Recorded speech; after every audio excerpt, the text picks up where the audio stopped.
క్రైస్తవ మతంలోకి మారితే హిందువులకు ఉన్నటువంటి ఏదైతే ఎస్సీ హోదా ఉంటుందో ఆ హోదా రద్దు అవుతుందంటూ కూడా సుప్రీంకోర్టు ఒక సంచలనమైనటువంటి జడ్జిమెంట్ ఇచ్చింది. ఆంధ్రప్రదేశ్కు చెందినటువంటి ఒక పాస్టర్ దాఖలు చేసినటువంటి కేసులో సుప్రీంకోర్టు ఈ విధమైనటువంటి క్లారిటీ ఇవ్వడం జరిగింది. సో ఈ నేపథ్యంలో అసలు పాస్టర్ ఎందుకు సుప్రీంకోర్టును ఆశ్రయించారు, సో ఓవరాల్గా అసలు ఒక మతాన్ని స్వీకరించడం అంటే ఏంటి, సో ఎలాంటి పద్ధతులు పాటించినప్పుడు మాత్రమే ఆ మతంలోకి ఆ వ్యక్తి మారినట్టుగా మనం భావించాల్సి ఉంటుంది. నిజంగా టెక్నికల్ ఎవిడెన్స్ ఎట్లా ఉండాలి, లేదంటే చాలామంది కూడా చాలా రకాల మతాలకు సంబంధించిన ఆచారాలను పాటిస్తూ ఉంటారు. సో ఆ నేపథ్యంలో కూడా వాళ్ళు మతం మారినట్టుగానే భావించవచ్చా, తెలుసుకునేటువంటి ప్రయత్నం చేద్దాం. మనతో మాట్లాడాలనుకున్నారు సుప్రీంకోర్టు అడ్వకేట్ పోతిరెడ్డి కృష్ణకాంత్ గారు. ఒకసారి సార్తో మాట్లాడు.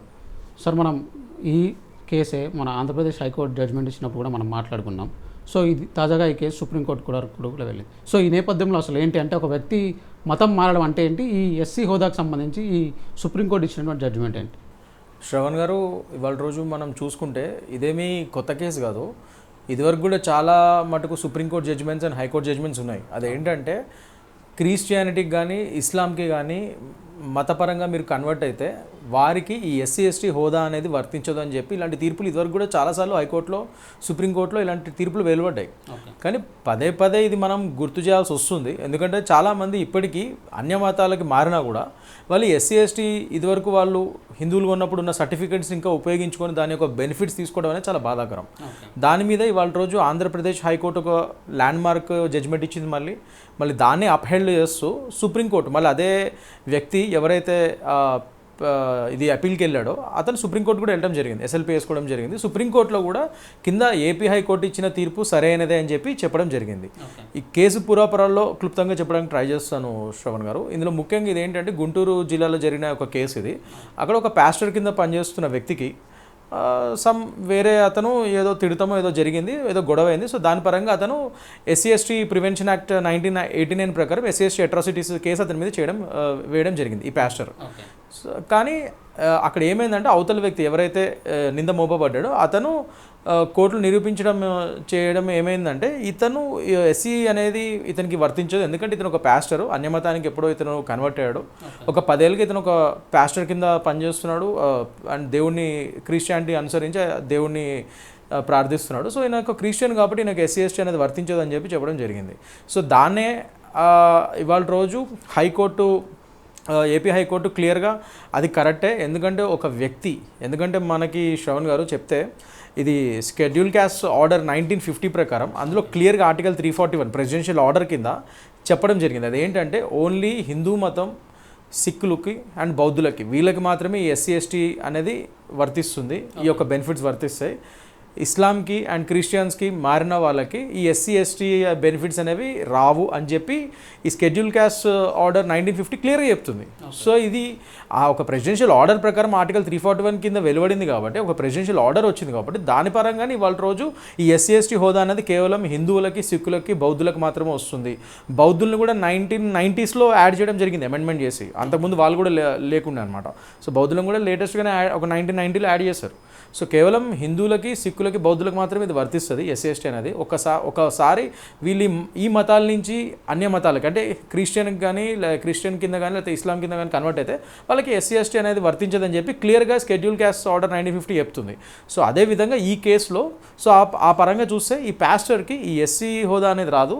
సో అందుకని SC ST atrocities prevention act 1989 అనే కేసు పరంగా ఇతను ఆ సెక్షన్స్ ఇతనికి వర్తించవు. ఇతను ఈ సెక్షన్స్ పరంగా వేరే వాళ్ళ మీద ఈ కేసులు వేయడానికి వీలు లేదు అని చెప్పి క్లియర్గా చెప్పడం జరిగింది. సో ఆ విధంగా ఎందుకంటే మనకు తెలిసి వాళ్ళ రోజు నేటి సమాజంలో జరుగుతున్న వైనం శ్రవణ్ గారు అంటే అందరిని అనట్లేదు, కొందరు మాత్రం ఈ ఎస్సీ ఎస్టీ అట్రాసిటీస్ యాక్ట్ని కేసుని చాలా మిస్యూజ్ చేస్తూ చాలా తప్పుడుగా వాళ్ళు రాంగ్ కేసెస్ కూడా వేయడం జరుగుతుంది. అంటే నిజంగా అలా జరగకపోయినా కూడా, వాళ్ళ మీద ఎటువంటి అఘాయిత్యం జరగకపోయినా కూడా కేవలం అవతలలో వ్యక్తులు, ముఖ్యంగా ఈ ల్యాండ్ కేసుల్లో ఎక్కువ చూస్తుంటాం. ఈ ల్యాండ్ కేసుల్లో కొందరు వీళ్ళు ఇట్లా కబ్జాలు చేసి దాని తర్వాత వాళ్ళు ఆ విధంగా అవతల వ్యక్తులు వచ్చి ఇది మా ల్యాండ్ ఇదని కోర్టు తేల్చుకోవాల్సిన విషయాన్ని వీళ్ళు క్రిమినల్ సైడ్ మార్చి వీళ్ళు ఒకవేళ ఎస్సీ ఎస్టీ వాళ్ళకి సంబంధించిన వాళ్ళైతే కావాలని వాళ్ళ మీద ఏం చేసినా చేయకపోయినా వాళ్ళ మీద తప్పుడు కేసులు బనాయించి ఇవన్నీ అవుతున్నాయి. ఇక్కడ అందులో కూడా చాలామంది ఒకవేళ అన్య మతస్థులు అయితే వాళ్ళు ఇదివరకు ఎప్పుడో ఎస్సీ ఎస్టీకి సంబంధించిన వాళ్ళైతే అయినా కూడా వాళ్ళు ఇలాంటి కేసులు వేయడం జరుగుతుంది. సో అలాంటి ఫాల్స్ కేసులు అన్నింటికి కూడా ఇది ఒక కనువిప్పు. సో ఈ supreme court judgement and AP high court judgement ఏదైతుందో ఇది ఒక ల్యాండ్ మార్క్ జడ్జిమెంట్ కింద మనం పరిగణించవచ్చు. ఓకే, అంటే ఇప్పుడు మనం చూస్తూ ఉంటాం డైలీగా చాలామంది కూడా ఒక మతంలో అంటే ఫర్ ఎగ్జాంపుల్ హిందువులాగా ఉంటూ ఇప్పుడు క్రిస్టియానిటీ లాగా వాళ్ళు చర్చిలకు వెళ్ళడం కానివ్వండి, సో క్రిస్టియానికి సంబంధించిన పద్ధతులు పాటిస్తూ ఉంటారు. సో వాళ్ళంతా మతం మారినట్టే అనుకోవాలా, లేదంటే యాక్చువల్గా లీగల్గా అసలు మతం మారడం అంటే ఏంటి? ఇక్కడ ఒకటి శ్రవణ్ గారు, చాలామంది వాళ్ళ రోజు మనం చూసుకుంటే అందరిని అనట్లేదు, కొందరు మాత్రం ఏంటంటే ఇంకా వాళ్ళకి ఇదివరకు వాళ్ళకి ఎస్సీ ఎస్టీ హోదా అవుతుందో దాని బెనిఫిట్స్ని అందుకుంటూ ఫలాలను అందుకుంటూ, కానీ ఇప్పుడు మాత్రం వాళ్ళు క్రిస్టియన్స్ కింద లేదా ముస్లిమ్స్ కింద మారిపోయి అది బయటకు చెప్పకుండా, అంటే ఇప్పుడు మీరు ఒక చర్చికి వెళ్ళి మీరు క్రిస్టియానిటీ పుచ్చుకుంటే మీకు ఒక బాప్టిజం సర్టిఫికేట్ ఇస్తారు. అట్లానే ఇస్లాంలో మీరు కన్వర్ట్ అయితే ఆ యొక్క మాస్క్ ఏదైతే ఉందో వాళ్ళు మీకు ఇస్లాం కింద మారినట్టు కూడా ఒక కన్వర్షన్ సర్టిఫికేట్ ఇస్తారు, మాస్కుల్లో కూడా ఇస్తారు అది. సో అవన్నీ కానీ వీళ్ళు బయట పెట్టకుండా వీళ్ళు లోపాయుక్తంగా చాలామంది ఆ ప్రార్థనలు ఇంకా కంటిన్యూ చేస్తూ అవి చేస్తూ, కానీ బయటకు మాత్రం ఎస్సీ ఎస్టీ అని చెప్పుకుంటూ ఆ బెనిఫిట్స్ని పొందుతూ ఉంటారు. సో అలాంటి వాళ్ళ మీద ఇలాంటివన్నీ ప్రూవ్ చేయడం కష్టమవుతుంది. నేను చెప్పేది అదే, ఎందుకంటే అవి ఏదో మాస్కులు అయితే ఏదైతే ఇస్తున్నాయో లేకపోతే చర్చలు ఇస్తున్నాయో అవేమి పబ్లిక్ డాక్యుమెంట్స్ కాదు, అవి మీరు సంపాదించగలగాలి, ఆ ఎవిడెన్సెస్ అన్ని మీరు క్లియర్గా చూపించగలగాలి. లేదంటే వీళ్ళు నిజంగానే ఆ ప్రార్థనలు చేస్తున్నారు, వీళ్ళు క్లియర్గా ప్రాక్టీస్ చేస్తున్నారన్న సాక్ష్యాలు ఎవరైతే అవతల వ్యక్తి వీళ్ళ మీద కంప్లైంట్ ఇచ్చాడో వాళ్ళు నిరూపించగలగాలి ఈ ఎవిడెన్స్ సంపాదించి.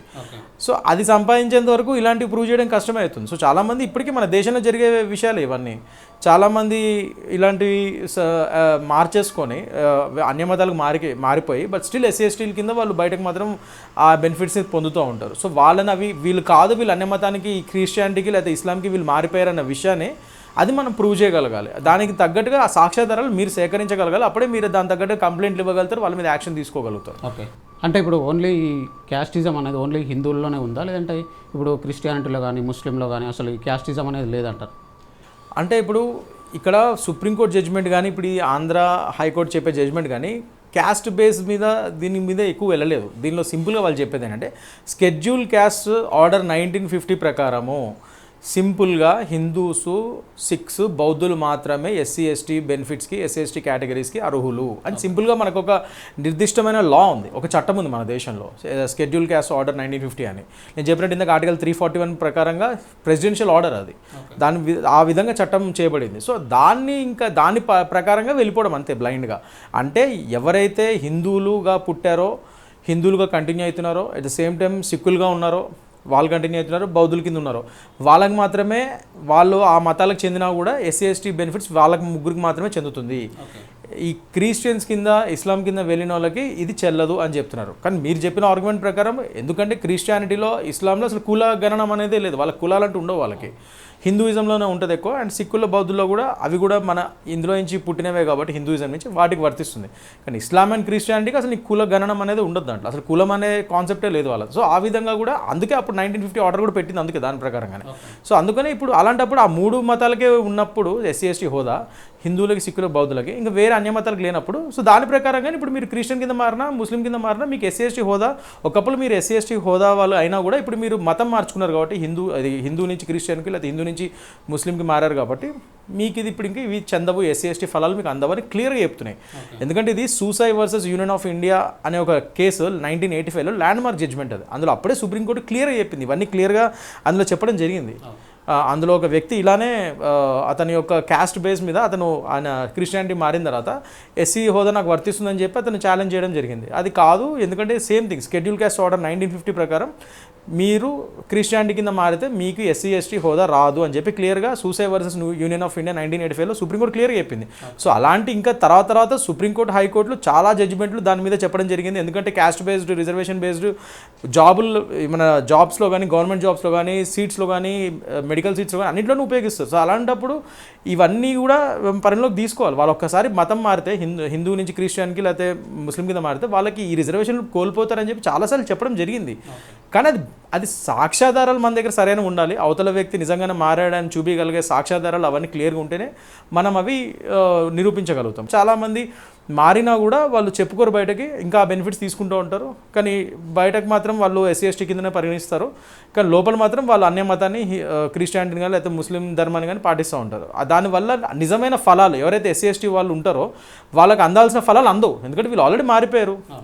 ఇవి కేవలం ఒక హిందూయిజానికి సంబంధించి వేరే ఈ బౌద్ధిజం అండ్ ఇది సిక్కుల వాళ్ళకి సంబంధించిన వాళ్ళ వివక్షకు ఎవరైతే గురయ్యారో వాళ్ళకి మాత్రమే వచ్చే బెనిఫిట్స్ ఇవి. మీరు ఒక్కసారి క్రిస్టియానిటీకి, ముస్లిం కింద మారిపోతే మీకు ఇంకా వివక్ష లేనట్టే కదా ఆ కులం పరంగా మీరు రిలీజనే పోతారుగా మారిపోయినప్పుడు ఆ వివక్ష లేనప్పుడు మీకు బెనిఫిట్స్ రాకూడదు కదా. అది మీ వల్ల ఇప్పుడు నిజంగా ఆ ఫలాలు అందాల్సిన వాళ్ళకి అవి చేరవు. ఇలా రాంగ్గా ఇది అవుతుంది అని చెప్పి కూడా సుప్రీంకోర్టు అండ్ హైకోర్టు చాలాసార్లు చెప్పడం జరిగింది. ఓకే, అంటే మెయిన్గా ఇది ఎక్కడ డిస్ప్యూట్ వస్తుందండి, అంటే ఇలాంటి సందర్భాల్లో మాత్రమే ఈ క్రిస్టియానిటీలోకి మారిన, అంటే ఆచారాలు పాటించినా కూడా వాళ్ళని క్రిస్టియన్ లాగా పరిగణించకపోవడము, సో ఒకవేళ సర్టిఫికేట్ ఉంటేనే వాళ్ళు క్రిస్టియన్ లాగా మారినట్టు మనం గుర్తించడం, సో జనరల్గా ఏ సందర్భాల్లో ఈ డిస్ప్యూట్లు వస్తూ ఉంటాయి? నేను చెప్పినట్టు ఈ సాక్ష్యాధారాలు ఉంటేనే మనము వాళ్ళని పట్టించగలుగుతాం, లేదంటే కష్టమవుతుంది, కష్టతరం అవుతుంది. అందుకే కదా చాలా మటుకు ఇలా ఇంకా వాళ్ళ అలా చలామణి అవుతున్నారు. మీరు ఆ సాక్ష్యాధారాలు సంపాదించగలగాలి. ఒకవేళ నిజంగా అవతల వ్యక్తి ప్రాక్టీస్ చేస్తుంటే అతను చర్చికి వెళ్తున్నామో లేకపోతే మాస్కి వెళ్తున్నామో అవన్నీ సాక్ష్యాధారాలు మీరు ఫొటోస్ కానీ అవి కానీ అవన్నీ మీరు చూపించగలిగితే, కోర్టు సబ్మిట్ చేయగలిగితే అప్పుడు మీకు అది ఇదవుతుంది. At the same time SC/ST ఇది రిడ్రెసల్ ఒక ఇది కూడా ఉంది మనకి, ఒక యాక్ట్. సో దాని ప్రకారంగా ఎవరి మీద అయితే మీకు డౌట్ ఉందో అది మన డిస్ట్రిక్ట్ పరంగా చూస్తే డిస్ట్రిక్ట్ కలెక్టర్ గారి ఆఫీస్ దగ్గరే ఉంటుంది అది. సో మీకు ఎవరి మీద డౌట్ ఉంటే వాళ్ళ యొక్క SC/ST సర్టిఫికేట్స్ మీద మీరు వాళ్ళ ఒక క్రిస్టియన్ మతం కింద మారారు కానీ వాళ్ళు SC/ST సర్టిఫికేట్ పెట్టుకొని తప్పుడుగా సర్టిఫికేట్ పెట్టుకొని వాళ్ళు బెనిఫిట్స్ పొందుతున్నారని మీకు డౌట్ ఉంటే మీ జిల్లా కలెక్టరేట్కి వెళ్ళి మీరు కంప్లైంట్ ఇవ్వచ్చు. సో అలాంటివి కూడా చేయొచ్చు మీరు. వాళ్ళ జాబ్ పరంగా దాని పరంగా మీరు వాళ్ళ మీద ఎంక్వైరీ ఏమని చెప్పి మీరు జిల్లా కలెక్టరేట్ని వాళ్ళని అందులోనే మనకి SC/STs ఒక యాక్ట్ పరంగా వీళ్ళు ఇన్వెస్టిగేషన్ చేయొచ్చు అని చెప్పి అందులో ఒక ట్రిబ్యునల్ కూడా ఉంది. సో డిస్ట్రిక్ట్ కలెక్టరేట్లో ఉంటుంది అది. సో మీరు వెళ్ళి అక్కడ మీ రిడ్రెసల్ ఏమైనా ఉంటే అక్కడ వెళ్ళి మీరు వాళ్ళ మీద కంప్లైంట్ కూడా ఇవ్వచ్చు. దాని పరంగా వాళ్ళు ఇన్వెస్టిగేషన్ చేసి ఒకవేళ నిజమైతే వాళ్ళు దాని తగ్గట్టు యాక్షన్ కూడా తీసుకుంటారు. Right, thank you. సో ఇది ఓవరాల్గా చూసుకున్నట్లయితే, అంటే క్రైస్తవం స్వీకరించినట్టు, అంటే క్రైస్తవ మతంలోకి మారినట్లయితే ఏదైతే వాళ్ళకు హిందూ మతంలో లభించేటువంటి ఏదైతే SC హోదా ఉంటుందో ఆ హోదా పూర్తిగా రద్దవుతుంది అనేటువంటి విషయాన్ని సుప్రీంకోర్టు మరొకసారి చెప్పిందని కూడా చెప్పుకోవచ్చు. సో ఓవరాల్గా చూసుకున్నట్లయితే ఒక వ్యక్తి మతం మారాడు అని నిరూపించడం అనేది అంటే కొంత కష్టతరమైనటువంటి పని అని చెప్పుకోవచ్చు. ఎందుకంటే ఆ వ్యక్తికి సంబంధించినటువంటి మతం మారినటువంటి సర్టిఫికేట్ని సంపాదించాల్సినటువంటి అవసరం ఉంటుంది. కేవలం వాళ్ళు ఆచారాలు పాటిస్తున్నంత మాత్రాన వాళ్ళు మతం మారినట్టుగా కూడా భావించలేమనేటువంటి అభిప్రాయాన్ని కూడా మన కృష్ణకాంత్ గారు అయితే చెప్తున్నారు. అంటే ఒకవేళ వాటిని నిరూపించడం అనేది కొంత కష్టతరమైనటువంటి పని అని కూడా ఆయన అయితే చెప్తున్నారు. సో ఓవరాల్గా అయితే మతం మారితే మాత్రం, అంటే క్రిస్టియానిటీలోకి మతం మారితే మాత్రం SC హోదా రద్దవుతుంది అనేటువంటి విషయాన్ని సుప్రీంకోర్టు మరొకసారి చాలా గట్టిగా చెప్పింది అనేటువంటి విషయం కూడా మనం చెప్పుకోవచ్చు. వీడియో జర్నలిస్ట్ లక్ష్మణ్తో శ్రవణ్, ABN ఆంధ్రజ్యోతి, హైదరాబాద్.